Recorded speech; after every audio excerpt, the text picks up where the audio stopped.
Right, so there's your ingredients there, and the full recipe will be in the description below, but it's very simple.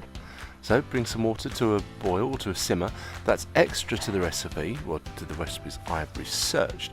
There's some clove, juniper and star anise all broken up there. I thought we got an hour of gently poaching these oranges. Why not add a little extra flavour to them that way? So obviously there's me breaking with the recipe.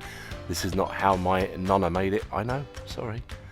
But anyway, 1 hour of poaching gently has left them all soft, but you've got to let them cool down. Okay, well, I recommend you let them cool down. So actually I put them in the fridge for about half an hour or so, and then I just cut them up, because what you've got to do here is remove all the seeds and things. But weirdly, these didn't have any.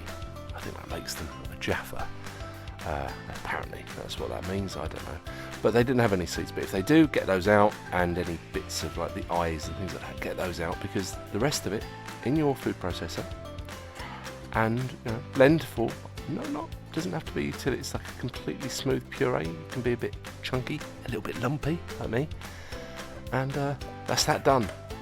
Right, so this is the cake tin that I'm using for this, and I buttered it to make it a bit, more likely to get this cake out in one piece. And then I'm making a cartouche. That's a bit of baking parchment.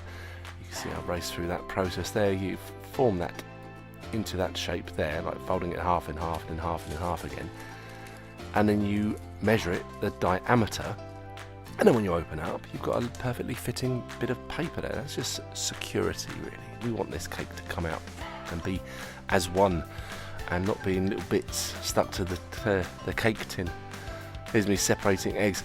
Is this absolutely necessary? No, you could probably just put the whole eggs in your bowl, the stand mixer, and whisk it up and get that light and fluffy. But I want to get extra fluffiness, extra lightness in this. So that's me dividing the sugar, or in my case, xylitol. And there will be 2 recipes in the description. One with what I used, and the other which for normal people that are not denying themselves sugar might use, but I generally don't like the sweetness that much anymore. So the egg yolks I just whisked by hand, just to get them sort of so that the sugar grains, or the xylitol grains, were dissolved. Doesn't have to be really light and fluffy, but you want to get the egg whites light and fluffy as possible. So that's mixing the baking powder with the ground almond, and just mixing that a little bit so that that's well incorporated into the almond. And then we're gonna just gently fold or stir that in to the egg yolk mixture, followed by this orange pulp mixture. Oh, what a wonderful colour that is as well. Great.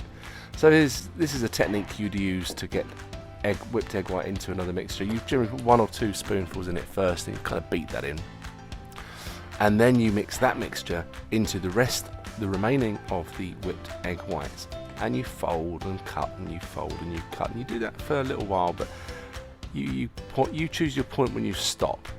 I was happy that it was well incorporated. There might have been the odd spot somewhere of egg white, but that's okay. So I fill up my cake tin, give it a little pat down, realise I've got a little bit of mixture left over, so let's not waste that. I just grabbed a little loaf tin, quickly scrunched a bit of paper into it. And this is now just decoration time. If you want to decorate, you might want to do this. Those are little blood oranges that we had at home, and I thought, well, they're going to look really lovely. And they do, don't they? And then I thought, well, I've got some flaked almonds on top. Let's put those as well, hey? So we've got the oven preheated, 170, that's 340 Fahrenheit. And that's approximate time. You're going to do the skewer test.